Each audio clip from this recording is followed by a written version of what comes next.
All right, so today we're going to look at inverses a little bit, and tomorrow we're going to do it algebraically. Today we're going to look at what are inverse functions. So a function takes an input and does something to it. An inverse function is going to undo that action. So if you think about tying your shoelaces as a function, its inverse is going to be untying your shoelaces. And similarly, if you think about wrapping a present, the inverse would be unwrapping a present. Now what's important when we're talking about functions and inverses is keeping track of what's our input and what's our output. In our shoelaces thing, our input is an untied shoe.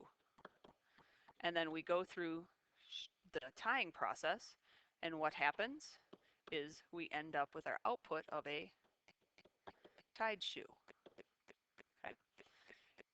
The inverse, the input for the inverse is the output for the regular function.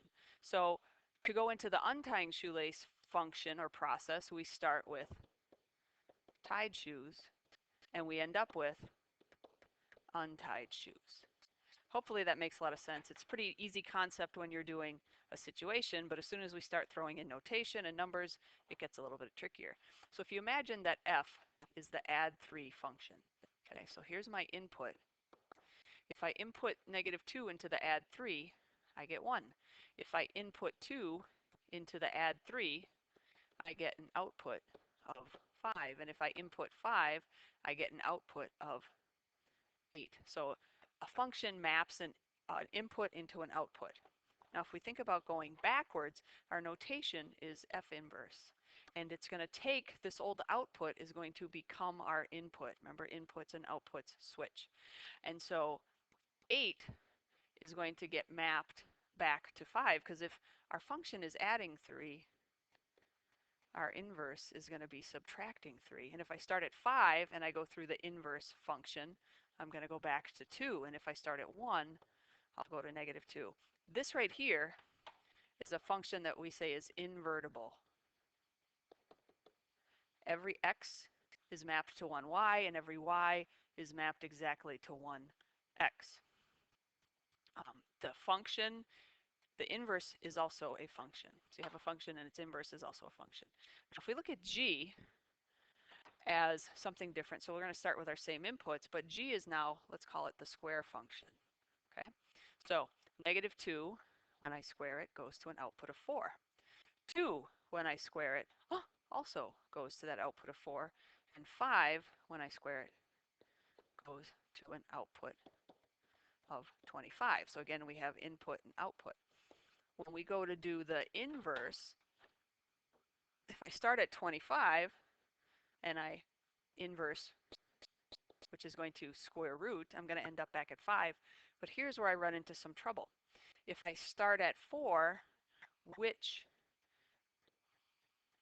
output do I get? There are two choices. I could pick -2 or I could pick 2. And so we say that g is not invertible. The original function, if you think about f as being x plus 3, every x has 1y, every y has 1x. But when you think about g as being x squared, every x has 1y, but some y's have more than one x, and so we are not invertible. And we'll talk more about this in a minute. Right now we're going to just practice getting comfortable with this notation. So everybody should be fairly familiar with f of x notation. So if I have f of -5 and a graph of f of x, -5 is my x, what y does it map to? That's going to map to a y of -4. Because if I go to -5, I go down to -4. If x is 0, again, this is my x, it's my input, I get a y of -1. Now, inverse, again, this is the y value because we are switching our inputs and outputs. So the input of f inverse is the output of f of x. The output of f of x is y, so the input of f inverse is y. So when y is 4, the output for f inverse is going to be 2. And again, f inverse of something, this is the y value. If y is -4, the x is going to be negative 5. And that should make sense if you think about inverses switching input and output. Input negative 5 into F, out comes negative 4. Input negative 4 into F inverse, out comes negative 5. Now to draw F inverse, one method that works is to take every point and then switch your x and y and graph those points. So if we think about key points, there's a key point right there at negative 7, 7, negative 7. If I switch x and y, I still have negative 7, negative 7. This key point of negative 5, negative 4 switches and becomes negative 4, negative 5. And so this section is the inverse. All those points in there will be the switch x and y for those points. If I think of this key point of 0, negative 1, it becomes the point negative 1, 0. And the key point of 2, 4 becomes the point 4, 2. And it turns out that when you graph a function and its inverse, the graph of the inverse is always a reflection over the line y equals x every single time.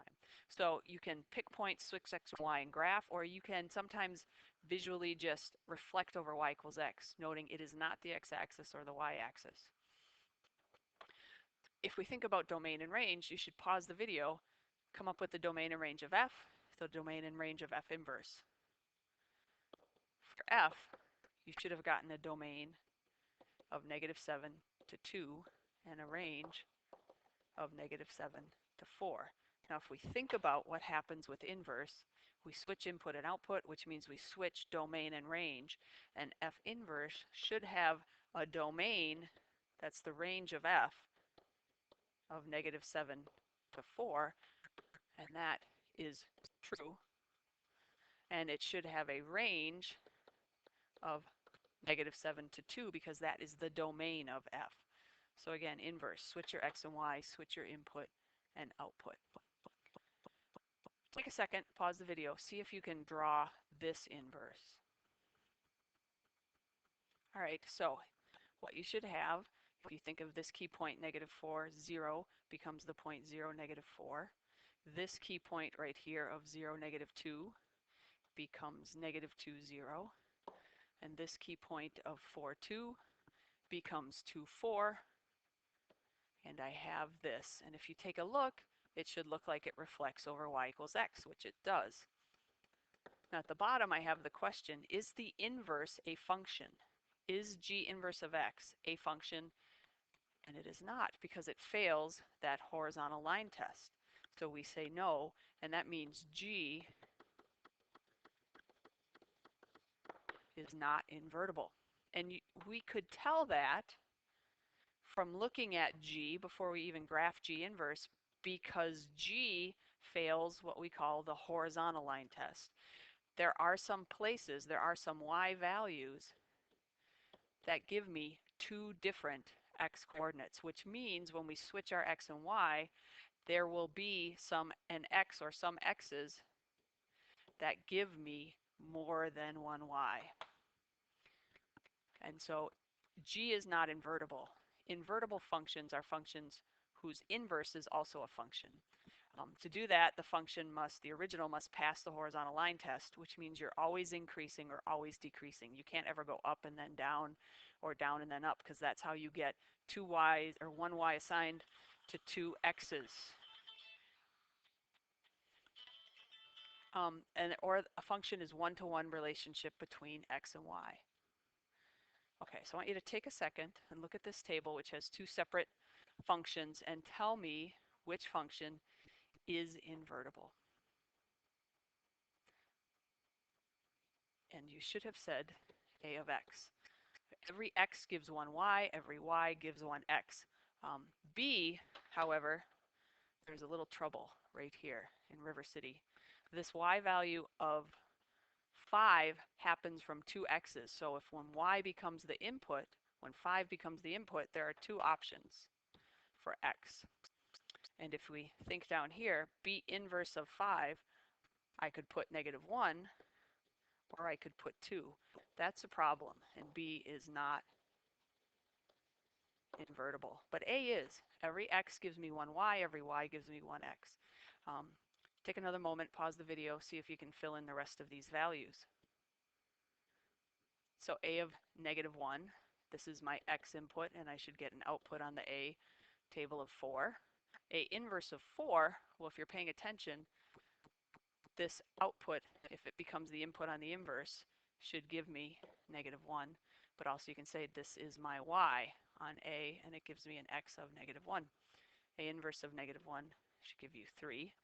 And b inverse of 9, this one isn't a tricky one. There's only one spot where you have a y of 9, and that goes with an original x of -2.